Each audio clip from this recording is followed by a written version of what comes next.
வணக்கம் ஸ்டூடெண்ட்ஸ், நம்மளோட இந்த வர்ச்சுவல் பயாலஜி கிளாஸ்க்கு உங்க எல்லாரையும் வரவேற்கிறேன். இன்னைக்கு நம்ம உடம்போட ரெண்டு சூப்பரான கண்ட்ரோல் சிஸ்டம்ஸ் பத்தி பார்க்க போறோம். அதுதான் நரம்பு மண்டலம், அதாவது நர்வஸ் சிஸ்டம், மற்றும் நாளமில்லா சுரப்பி மண்டலம், எண்டோக்ரீன் சிஸ்டம். நம்ம உடம்பு எப்படி ஒரு கிராஷ் ஆகாத சூப்பர் கம்ப்யூட்டர் மாதிரி மில்லியன் கணக்கான வேலைகளை ஒரே நேரத்துல தப்பே இல்லாம செய்யுதுன்னு தெரிஞ்சுக்க ரெடியா? வாங்க உள்ள போலாம். சும்மா ஒரு நிமிஷம் யோசிச்சு பாருங்களேன். இப்போ நீங்க இதை கேட்டுக்கிட்டு இருக்கும்போதே உங்க இதயம் துடிக்குது, நீங்க மூச்சு விடுறீங்க, உங்க உடம்போட டெம்பரேச்சர் கரெக்டா மெயின்டைன் ஆகுது. அதே சமயம் நான் சொல்ற ஒவ்வொரு வார்த்தையும் கேட்டு புரிஞ்சுக்கிறீங்க. இவ்ளோ விஷயங்களும் எப்படி ஒரு சின்ன பிசுறு கூட தட்டாம எக்ஸாக்டா பெர்ஃபெக்ட்லி கோஆர்டினேட்டடா நடக்குது? இந்த கேள்விக்கான பதில் தான் நம்ம உடம்போட ரெண்டு சூப்பர் மேனேஜர்ஸ் கிட்ட இருக்கு. சரி, இதுதான் இன்னைக்கு நம்மளோட ரோட் மேப். முதல்ல அந்த ரெண்டு மேனேஜர்ஸ் யாருன்னு பார்ப்போம். அதுக்கப்புறம் ஒவ்வொரு சிஸ்டம் பத்தியும் கொஞ்சம் ஆழமா டீப்பா போய் தெரிஞ்சுக்கலாம். இந்த சிஸ்டம்ஸ்லாம் எப்படி கட்டுப்படுத்தப்படுது, அப்புறம் கடைசியா இந்த ரெண்டும் எப்படி ஒரு டீம் மாதிரி நம்ம உடம்புக்காக சேர்ந்து வேலை செய்யுதுன்னு பார்க்க போறோம். So let's get started. நம்ம உடம்போட அந்த ரெண்டு மேனேஜர்கள் தான் நர்வஸ் சிஸ்டம் மற்றும் எண்டோக்ரைன் சிஸ்டம். இவங்கள சுலபமா புரிஞ்சுக்க நான் ஒரு சின்ன அனாலஜி சொல்றேன், அதாவது ஒரு ஒப்பீடு. நரம்பு மண்டலத்தை நம்ம உடம்போட அதிவேக இன்டர்நெட் மாதிரி நினைச்சுக்கோங்க. அதே மாதிரி நாளமில்லா சுரப்பி மண்டலத்தை நம்ம உடம்போட ஒரு நிதானமான ஆனா நம்பகமான போஸ்டல் சர்வீஸ், அதாவது தபால் சேவை மாதிரி நினைச்சுக்கோங்க. இந்த அனாலஜியை மட்டும் ஞாபகம் வச்சுக்கோங்க. இந்த பாடம் முழுக்க இது உங்களுக்கு ரொம்பவே உதவியா இருக்கும். இப்போ இந்த இன்டர்நெட்டுக்கும் தபால் சேவைக்கும் என்ன வித்தியாசம் பார்க்கலாம். நர்வஸ் சிஸ்டம் நம்ம இன்டர்நெட் மாதிரி எலக்ட்ரிக்கல் சிக்னல்ஸ், அதாவது மின் சமிக்ஞைகளை பயன்படுத்தி ஒரு வயர்டு கனெக்ஷன் வழியா மின்னல் வேகத்துல செய்திகளை அனுப்பும். ஆனா நம்ம எண்டோக்ரைன் சிஸ்டம் இருக்கு இல்லையா, அது நம்ம தபால் சேவை மாதிரி ஹார்மோன்ஸ் சொல்ற கெமிக்கல் மெசஞ்சர்ஸை பயன்படுத்தி ரத்தம் வழியா வயர்லெஸ்ஸா செய்திகளை மெதுவா ஆனா ரொம்ப உறுதியா கொண்டு போய் சேர்க்கும். ஒன்னு ஸ்பீட், இன்னொன்னு ஸ்டெடி. இந்த சிஸ்டம்ஸ்லாம் எப்படி வேலை செய்யுதுன்னு பார்க்கறதுக்கு முன்னாடி இந்த ரெண்டு வார்த்தைகளை நம்ம சரியா புரிஞ்சுக்கணும். ஒன்னு ஸ்டிமுலஸ், அதாவது தூண்டல். நம்மளை சுத்தி இருக்கிற சூழல்ல நடக்கிற ஒரு மாற்றம் நம்ம உடம்புல ஒரு ரியாக்ஷனை உண்டாக்குனா அதுக்கு பேரு ஸ்டிமுலஸ்.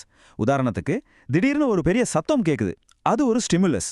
அந்த ஸ்டிமுலஸ்க்கு நம்ம உடம்பு காட்டுற எதிர்வினை தான் ரெஸ்பான்ஸ், அதாவது துலங்கல். சத்தம் கேட்டதும் நம்ம திரும்பி பார்க்கறோம் இல்லையா, அது ஒரு ரெஸ்பான்ஸ். இன்னொரு சிம்பிள் உதாரணம், சூடான பொருளை தொட்ட உடனே கையை எடுக்கிறது. இங்க சூடு ஸ்டிமுலஸ், கையை எடுத்தது ரெஸ்பான்ஸ். அவ்வளவுதான்.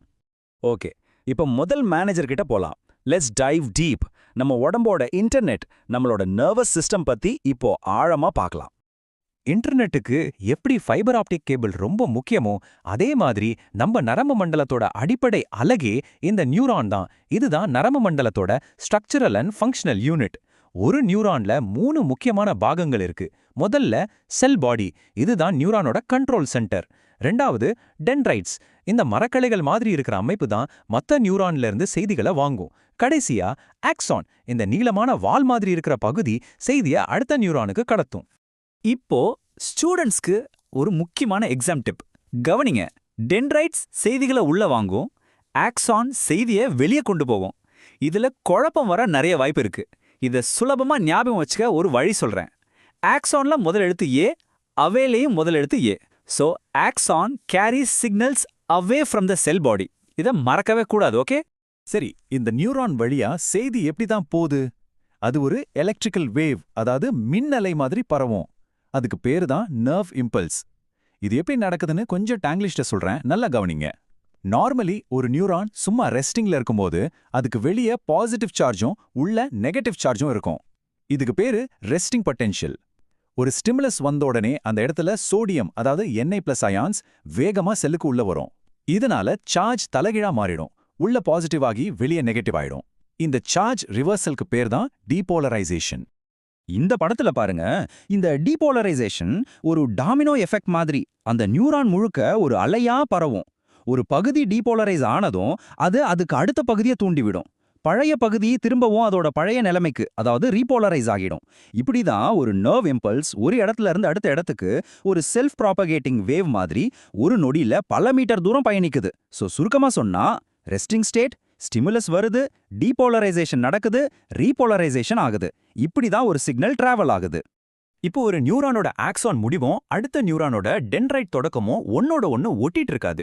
நடுவுல ஒரு சின்ன கேப், ஒரு இடைவெளி இருக்கும். அந்த ஜங்ஷனுக்கு பேரு தான் சினாப்ஸ். இந்த எலக்ட்ரிக்கல் இம்பல்ஸால இந்த இடைவெளியை குதிச்சு தாண்ட முடியாது. அப்போ செய்தி எப்படி போகும்? இங்கதான் நம்ம சிஸ்டம் எலக்ட்ரிக்கல் கம்யூனிகேஷன்ல இருந்து கெமிக்கல் கம்யூனிகேஷனுக்கு மாறுது. ஆக்சான் முனையிலிருந்து அசிடைல் கோலின் மாதிரியான நியூரோ டிரான்ஸ்மிட்டர்ஸ் வெளியாகும். அது ஒரு கெமிக்கல் லெட்டர் மாதிரி அந்த இடைவெளியை கடந்து போய் அடுத்த நியூரானை ஸ்டிமுலேட் பண்ணும். அப்புறம் அங்கிருந்து திரும்பவும் எலக்ட்ரிக்கல் சிக்னலா செய்தி பாஸ் ஆகும். நம்ம உடம்போட அதிவேக இன்டர்நெட் சிஸ்டம் பத்தி பார்த்துட்டோம். Super. Let's move on and see how this builds. இப்போ நம்ம உடம்போட நிதானமான தபால் சேவை, அதாவது எண்டோக்ரைன் சிஸ்டம் பத்தி பார்க்கலாம். நம்ம தபால் சேவைக்கு நாடு முழுக்க எப்படி போஸ்ட் ஆஃபீஸ் இருக்கோ அதே மாதிரி எண்டோக்ரைன் சிஸ்டம்க்கும் உடம்பு முழுக்க கிளாண்ட்ஸ், அதாவது சுரப்பிகள் இருக்கு. இந்த படத்துல பாருங்க, மூளையில பிட்யூட்ரி, கழுத்துல தைராய்டு, கிட்னிக்கு மேல அட்ரினல், வயித்துல கணையம்னு முக்கியமான சுரப்பிகள் அங்கங்க இருக்கு. இந்த சுரப்பிகள் தான் ஹார்மோன்களை உற்பத்தி செய்யற போஸ்ட் ஆஃபீஸஸ். ஹார்மோன்கள்னா என்ன? ரொம்ப சிம்பிள். இவங்க தான் அந்த கெமிக்கல் மெயில் எண்டோகிரான்ஸ்ல சுரந்து நேரடியா ரத்தத்துல கலக்கிற கெமிக்கல் மெசஞ்சர்ஸ். ரத்தம் தான் இவங்கள நம்ம உடம்புல இருக்கிற எல்லா பாகத்துக்கும் கொண்டு போகும். ஆனா இந்த ஹார்மோன்கள் எல்லா உறுப்புகளையும் போய் பாதிக்காது. எந்த உறுப்புல அதுக்கு சரியான ரிசெப்டார், அதாவது ஒரு சாவிக்கு சரியான பூட்டு மாதிரி இருக்கோ அந்த டார்கெட் ஆர்கன்ஸ்ல மட்டும்தான் அதால வேலை செய்ய முடியும். ரொம்ப ரொம்ப சின்ன அளவுல சுரந்தாலும் இவங்களோட தாக்கம் ரொம்ப சக்தி வாய்ந்ததா இருக்கும். எல்லா போஸ்ட் ஆஃபீஸுக்கும் ஒரு ஹெட் போஸ்ட் ஆஃபீஸ் இருக்கும் இல்லையா? நம்ம உடம்புல அதுதான் பிட்யூட்ரி சுரப்பி. மூளைக்கு கீழே ஒரு பட்டாணி அளவுல இருக்கிற இந்த சின்ன சுரப்பி மத்த பெரும்பாலான எண்டோக்ரைன் கிளாண்ட்ஸை தன்னோட ஹார்மோன்கள் மூலமா கட்டுப்படுத்துது. அதனால தான் நாம இத மாஸ்டர் கிளாண்ட் அல்லது நம்ம உடம்போட மாஸ்டர் போஸ்ட் ஆஃபீஸ்னு பெருமையா சொல்றோம். ஹார்மோனோட சக்தியை புரிஞ்சிக்க அட்ரினலின் ஒரு சூப்பரான உதாரணம். நீங்க ஒரு ஆபத்தான சூழ்நிலையில இருக்கிறீங்கன்னு கற்பனை பண்ணுங்க. திடீர்னு உங்க முன்னாடி ஒரு நாய் துரத்த வருது. உடனே உங்க அட்ரினல் கிளாண்ட் அட்ரினலினை ரத்தத்துல கலக்கும். அடுத்த நொடி உங்க இதய துடிப்பை எகிர வைக்கும், தசைகளுக்கு அதிக ரத்தத்தையும் ஆக்சிஜனையும் அனுப்பும், ரத்தத்துல சர்க்கரை அளவை கூட்டி உடனடியா சக்தி கொடுக்கும். இதுக்கு பேரு தான் ஃபைட் ஆர் ஃப்ளைட் ரெஸ்பான்ஸ். அந்த சூழ்நிலையிலேருந்து தப்பிக்கவோ இல்ல சண்டை போடவோ உங்களை தயார் பண்றது இந்த ஹார்மோன் தான்.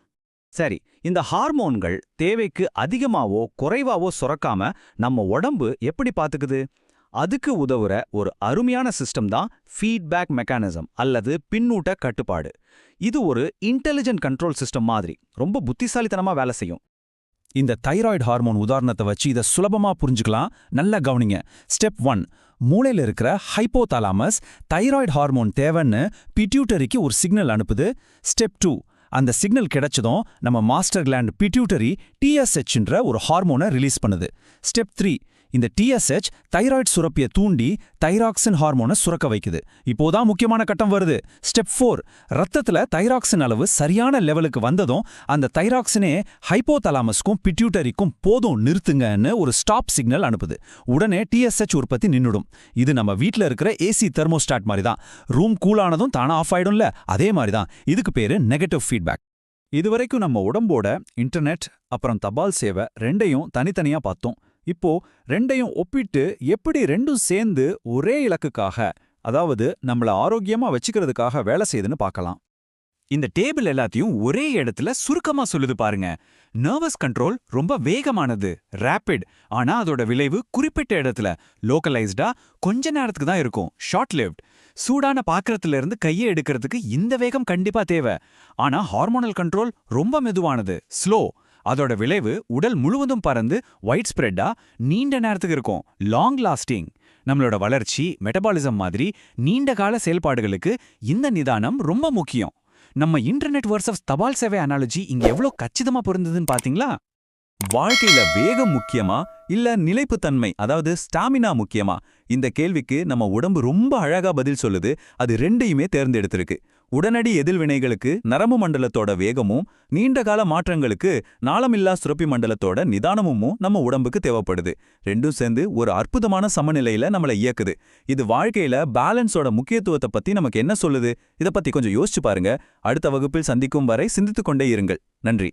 வணக்கம் ஸ்டூடெண்ட்ஸ். வாங்க biology chapter 17 coordination and control, இந்த ரொம்ப முக்கியமான சாப்டரை நாம இன்னைக்கு முழுசா ரிவைஸ் பண்ணிடலாம். உங்க புக்ல இருக்கிற எல்லா இன்டெக்ஸ் கொஸ்டின்ஸ்க்கும் நாம இங்க ஆன்சர் பார்க்க போறோம். சோ வாங்க ஒன்னா சேர்ந்து படிக்க ஆரம்பிக்கலாம். இன்னைக்கு நம்மளோட அஜெண்டா இதுதான். முதல்ல நர்வஸ் சிஸ்டமோட பேசிக்ஸ், அப்புறம் நம்ம கண்ட்ரோல்லே இல்லாம இயங்குற ஆட்டோனாமிக் சிஸ்டம், அடுத்ததா நம்மள ப்ரொடெக்ட் பண்ற ரிஃப்ளெக்ஸஸை பத்தி பார்ப்போம். அதுக்கப்புறம் நம்ம கண்ணு, காது, கடைசியா நம்ம உடம்போட கெமிக்கல் மெசஞ்சர்ஸ் ஆன ஹார்மோன்ஸ் அண்ட் கிளாண்ட்ஸ். இது முடியும் போது இந்த சாப்டர்ல இருந்து எந்த கேள்வி கேட்டாலும் நீங்க கான்ஃபிடன்ஸா ஆன்சர் பண்ணுவீங்க. சரி, முதல் செக்ஷனுக்குள்ள போலாமா? ஓகே, நம்மளோட முதல் பகுதிக்கு வந்தாச்சு, நரம்பு மண்டலத்தோட அடிப்படைகள். இதுதான் நம்ம உடம்போட கம்ப்ளீட் கண்ட்ரோல் சென்டர். இதை நீங்க சரியா புரிஞ்சுக்கிட்டீங்கன்னா மத்த டாபிக்ஸ் எல்லாமே ரொம்ப ரொம்ப ஈஸியா இருக்கும். இப்போ உங்க டெக்ஸ்ட் புக்ல இருக்கிற செக்ஷன் 17.1ல இருந்து கேள்விகளை பார்க்க ஆரம்பிக்கலாம். வாங்க, முதல் கேள்வியான நர்வஸ் சிஸ்டமோட பேசிக் ஸ்ட்ரக்சர்ல இருந்து ஸ்டார்ட் பண்ணலாம். மொத கேள்வி, நர்வஸ் சிஸ்டம் கம்போனன்ட்ஸை ஒரு ஃப்ளோ சார்ட்டா காட்ட சொல்லியிருக்காங்க. ரொம்ப சிம்பிள். முழு நர்வஸ் சிஸ்டமையும் ஒரு பெரிய கம்பெனி மாதிரி நினைச்சுக்கோங்க. அதுக்கு 2 மெயின் டிவிஷன்ஸ் இருக்கு. ஒன்னு சென்ட்ரல் நர்வஸ் சிஸ்டம், அதாவது சிஎன்எஸ். இதுதான் நம்ம ஹெட் ஆஃபீஸ், மூளையும் தண்டுவடமும். இன்னொன்னு பெரிஃபரல் நர்வஸ் சிஸ்டம், அதாவது பிஎன்எஸ். இது மற்ற இடங்களுக்கு செய்தி கொண்டு போற நெட்வொர்க். இந்த பேசிக் ஸ்ட்ரக்சர் ரொம்ப முக்கியம், நல்லா ஞாபகம் வச்சுக்கோங்க. சரி, அடுத்த கேள்வி. ஏ, மூளையை உருவாக்குகிற கேங்லியான் எது? பி, நம்ம உணவு குழாய்க்கு கீழே இருந்து மூளையோட இணைக்கப்பட்டிருக்கிற கேங்லியான் எது? இதுக்கு சரியான பதில் A, supra esophageal ganglion. B, sub esophageal ganglion. பாருங்க, சூப்ரா அப்படின்னா மேலே, சப் அப்படின்னா கீழே, எசோஃபேகஸ்னா உணவு குழாய். சோ அந்த பேர்லயே அதுக்கான பதில் இருக்கு. ரொம்ப ஈஸி இல்லையா? அடுத்து 2 முக்கியமான கேள்விகள். முதல்ல, கரப்பாம்பூச்சியோட உடம்புல நம்ம ஸ்பைனல் கார்டு மாதிரி இருக்கிற பகுதி எது? அதுக்கு பதில் வென்ட்ரல் நர்வ் கார்டு. இங்க ஒரு முக்கியமான விஷயத்தை கவனிக்கணும். நம்மளோட ஸ்பைனல் கார்டு டார்சல் சைடு, அதாவது முதுகு பக்கம் இருக்கு. ஆனா கரப்பாம்பூச்சிக்கு அது வென்ட்ரல் சைடு, அதாவது வயிற்று பக்கம் இருக்கு. அடுத்ததா, நம்ம மூளையோட முக்கிய பாகங்கள் என்னென்ன? Cerebrum, cerebellum, medulla oblongata, thalamus and hypothalamus. இந்த லிஸ்ட் ஒரு கேரண்டீட் எக்ஸாம் கொஸ்டின். இப்போ இந்த பிரெயின் பார்ட்ஸ் என்னென்ன வேலை செய்யுதுன்னு சுருக்கமா பார்க்கலாம். செரிப்ரம், அதாவது பெருமூளை, இதுதான் நம்மளோட இன்டெலிஜென்ஸ், திங்கிங், மெமரி எல்லாத்துக்கும் காரணம். செரிபெல்லம், அதாவது சிறுமூளை, நம்ம உடம்போட பேலன்ஸையும் தசை இயக்கத்தையும் பாத்துக்குது. நீங்க தடுமாறாம நடக்கிறதுக்கு இதுதான் காரணம். மெடுலா அப்ளாங்கேட்டா நம்மளோட இன்வாலண்டரி ஆக்ஷன்ஸ், அதாவது சுவாசம், இதய துடிப்பு மாதிரி நம்ம கண்ட்ரோல்ல இல்லாத விஷயங்களை பாத்துக்குது. கடைசியா ஹைப்போதலாமஸ், இது நம்ம உடலோட டெம்பரேச்சர், தாகம் எல்லாத்தையும் சரியான அளவுல மெயின்டைன் பண்ணுது. அடுத்த கேள்வி, கிரே மேட்டருக்கும் ஒயிட் மேட்டருக்கும் என்ன வித்தியாசம்? ரொம்ப சிம்பிளா சொல்லணும்னா, கிரே மேட்டர் நியூரானோட செல் பாடிஸால ஆனது. இது மூளையோட வெளிப்பகுதியில, அதாவது சர்ஃபேஸ்ல இருக்கும். ஒயிட் மேட்டர் அந்த நியூரானோட ஆக்சான் ஃபைபர்ஸால ஆனது. இது மூளையோட உள்பகுதியில இருக்கும். ஸோ செல் பாடிஸ்னா கிரே மேட்டர், ஆக்சான் ஃபைபர்ஸ்னா ஒயிட் மேட்டர். இதான் கீ பாயிண்ட். இந்த செக்ஷனோட கடைசி கேள்வி. மூளை தண்டுவட திரவம், அதாவது செரிப்ரோஸ்பைனல் ஃப்ளூயிட்னா என்ன? இது நம்ம மூளையையும் தண்டுவடத்தையும் சுத்தி இருக்கிற ஒரு திரவம். இது ஒரு ஷாக் அப்சார்பர் மாதிரி. நம்ம மூளையை சின்ன சின்ன அதிர்ச்சிகள்லேருந்து காப்பாத்துறது தான் இதோட முக்கியமான வேலை. ஞாபகம் வச்சுக்க வேண்டிய keywords: protection, cushioning. Okay, nervous சிஸ்டமோட பேசிக்ஸ் எல்லாம் பார்த்தாச்சு. இப்போ நம்ம கண்ட்ரோல்ல இல்லாம தானா இயங்குற நம்ம உடம்போட ஆட்டோமேட்டிக் சிஸ்டம் பத்தி பார்க்க போறோம். அதுதான் தன்னாட்சி நரம்பு மண்டலம். இந்த ஆட்டோனாமிக் சிஸ்டம்ல 2 டிவிஷன்ஸ் இருக்கு, sympathetic and parasympathetic. Sympathetic system நம்மள ஃபைட் ஆர் ஃப்ளைட் மோடுக்கு, அதாவது ஒரு அவசர நிலைக்கு தயார்படுத்தும். Parasympathetic system rest and digest mode, அதாவது நம்மள ரிலாக்ஸ் பண்ணும். இப்போ இந்த எக்ஸாம்பிள்ஸை பாருங்க. இதய துடிப்பை குறைப்பது, இது ஒரு ரிலாக்ஸிங் ஆக்ஷன், சோ அது பாராசிம்பத்தெட்டிக். கண் பாவையை விரிவடைய செய்வது, இது ஒரு அவசர நிலையில சுத்தி பார்க்க உதவும், சோ அது சிம்பத்தெட்டிக். செரிமானத்தை அதிகப்படுத்துறது, இது ரெஸ்ட் அண்ட் டைஜஸ்ட், சோ அதுவும் பாராசிம்பத்தெட்டிக். இந்த லாஜிக்கை மட்டும் புரிஞ்சுக்கிட்டா போதும். அடுத்த கேள்வி, ஏன் இதுக்கு பெரிஃபரல் நர்வஸ் சிஸ்டம்னு பேர் வந்தது? ஏன்னா இது நம்ம உடம்போட பெரிஃபெரி, அதாவது வெளிப்பகுதிகளையும் கை கால்களையும் சென்ட்ரல் நர்வஸ் சிஸ்டமோட கனெக்ட் பண்ணுது. அடுத்ததா, சென்சரி நர்வுக்கு இன்னொரு பேரு ஆஃபரண்ட், மோட்டார் நர்வுக்கு இன்னொரு பேரு எஃபரண்ட். இது ஞாபகம் வச்சுக்க ஒரு சூப்பர் டிப் இருக்கு. ஆஃபரண்ட் அரைவ்ஸ், அதாவது தகவல் மூளைக்குள்ள வருது.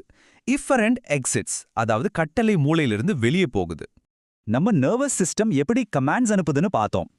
ஆனா சில சமயங்கள்ல நாம யோசிக்கிறதுக்கு முன்னாடியே நம்ம உடம்பு செயல்படும். அது எப்படின்னு தான் இப்ப பார்க்க போறோம்.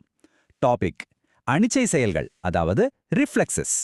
இங்க கொடுத்திருக்கிற எக்ஸாம்பிள்ஸை சிம்பிள் ரிஃப்ளெக்ஸ், கண்டிஷன் ரிஃப்ளெக்ஸ்னு பிரிக்கணும். சிம்பிள்னா அது பிறவிலே வர்றது, கண்டிஷன்னா நாம கத்துக்கிட்டது. முழங்கால தட்டினா கால் துடிக்கிறதா, அது சிம்பிள். நமக்கு பிடிச்ச சாப்பாட்டை பார்த்ததும் எச்சில் ஊறுறது, அது நம்ம அனுபவத்துல கத்துக்கிட்டது, சோ அது கண்டிஷன்டு.